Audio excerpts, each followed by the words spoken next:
Bon, ça, nous reviendrons un peu sur ça beaucoup plus tard dans un autre débat où nous allons parler des problèmes économiques, etc. Voilà, par exemple. Mais revenons sur les musiciens, puisque les musiciens n'arrivent plus, comme je l'ai dit tout au départ, ils n'arrivent plus à donner des concerts en Europe. Ils sont vilipendés, ils sont interdits de concerts. Qu'est-ce qu'on leur reproche?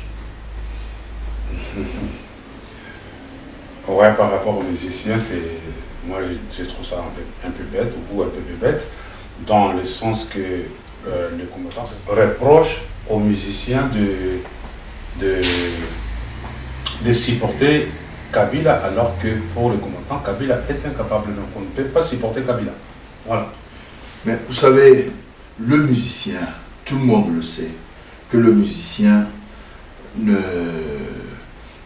trouve toujours son compte ailleurs, chez nous, s'entend. Le musicien, son travail ne le nourrit pas suffisamment.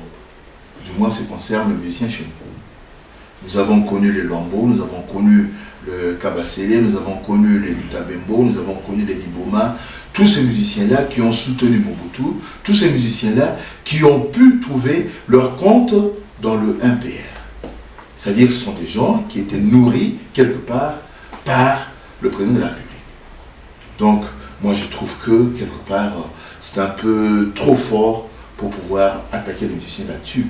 Mais, n'empêche, est-ce qu'il y a, en dehors de ça, est-ce qu'il y a encore autre chose qu'on reprocherait aux musiciens congolais? De la moralité, en fait. Juste la moralité, la façon dont ils font danser les jeunes filles presque nues, leurs mots dans leurs chansons, qui ont, la plupart du temps, souvent tendance à aller vers le rapport sexuel. Donc c'est de l'éducation de nos jeunes enfants aujourd'hui, qui a des chansons qu'on ne peut pas écouter ainsi ensemble dans une famille. Donc c'est la raison pour laquelle on reproche aux musiciens congolais de dérouter un peu la jeunesse congolaise dans les débauches. Oui, certainement. Mais quand nous réfléchissons un peu, vous allez voir, je ne sais pas si vous êtes déjà allé dans des fêtes congolaises. Vous trouvez dans ces fêtes congolaises des gens qui jouent cette musique qui est décriée aujourd'hui. Je prends un exemple, la chanson de l'album de Kofi, où il parle de My Way to My. Il y a ces chansons-là qu'on ne peut pas, comme vous l'avez dit, qu'on ne peut pas jouer devant ses enfants ou devant sa belle famille. Mais curieusement, ce sont les mêmes chansons qui sont décriées, mais qu'on retrouve dans des fêtes, des gens qui sont en train de danser. Il y a par exemple la danse Mpunda, je ne sais pas comment vous l'appelez. Je sais pas. Oui, et Mpunda, il y a la danse Malewa, Simekoli, etc. Mais vous trouvez des gens respectables, de personnes, souvent des honorables. Ben voilà, de 50 ans, même plus, mais qui sont en train de danser. Alors, c'est là où je tire cette réflexion. Est-ce que cela ne relève pas de notre culture? Est-ce que les musiciens ne sont pas en train simplement de faire voir la face cachée de l'iceberg? Oui, je dirais oui et non. C'est-à-dire que le musicien, c'est quand même... il représente quelque chose pour un pays, pour un peuple. Ils donnent quand même de l'éducation à travers leurs chansons aux jeunes, aux vieux, aux plus vieux, enfin, au peuple de ce pays-là.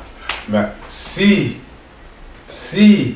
leurs chansons ne tendent que vers la sexualité, ne tendent que vers la débauche, c'est-à-dire que le musicien amène les jeunes filles ou les jeunes garçons aujourd'hui, puisqu'on voit aujourd'hui, il y a des garçons qui deviennent simplement et facilement, comment on les appelle, homo, hein, des garçons qui sortent avec des garçons. C'est-à-dire que les musiciens aujourd'hui, c'est comme dirait que les musiciens contribuent aussi à cette déroute-là. Alors que le rôle aussi des musiciens est de pouvoir éduquer et ramener les gens sur la bonne voie. D'accord, je suis parfaitement d'accord avec vous. Mais seulement, est-ce que le combat qui est mené, la façon de mener ce combat-là, la méthode utilisée par les combattants, est-ce que cette méthode-là est louable? Est-ce que c'est la méthode qu'il faut pour pouvoir changer la mentalité des gens? Justement, je suis contre. Je suis contre, c'est-à-dire qu'ils peuvent manifester leur mécontentement par rapport aux musiciens ou empêcher peut-être les musiciens de dire ce qu'ils disent dans leurs chansons, mais il y a d'autres moyens. Les moyens les plus simples, c'est dialoguer, faire comprendre peut-être aux musiciens que voilà, vous êtes en train de détruire toute une génération de gens.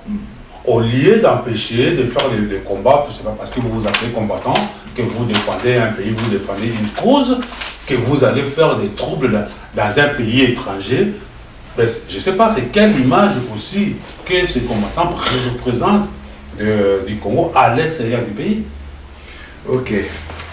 Mesdames, Mesdemoiselles et Messieurs, vous venez de suivre ce petit débat, ces petites réflexions sur ce combat qui est en train d'être mené par les combattants.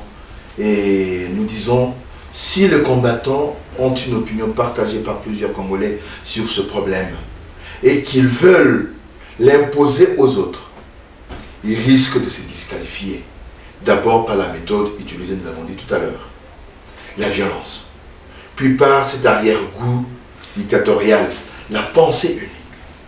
C'est comme qui aurait dit, qui n'est pas avec moi est contre moi. C'est ce qu'ils semblent dire, les combattants. N'oublions pas que si le dialogue a la vertu de juger son interlocuteur, il a l'avantage aussi d'imposer aux interlocuteurs la tolérance. Malgré la violence des propos des combattants sur tous ces sujets, les sujets que nous venons de traiter aujourd'hui, une chose demeure louable, à mon sens, à savoir la prise de conscience des Congolais sur l'état de leur pays et des gouvernants. Nous en avons ainsi terminé. Je pense que vous serez toujours avec nous. Nous allons cheminer ensemble. Merci, au revoir et à bientôt. Au revoir.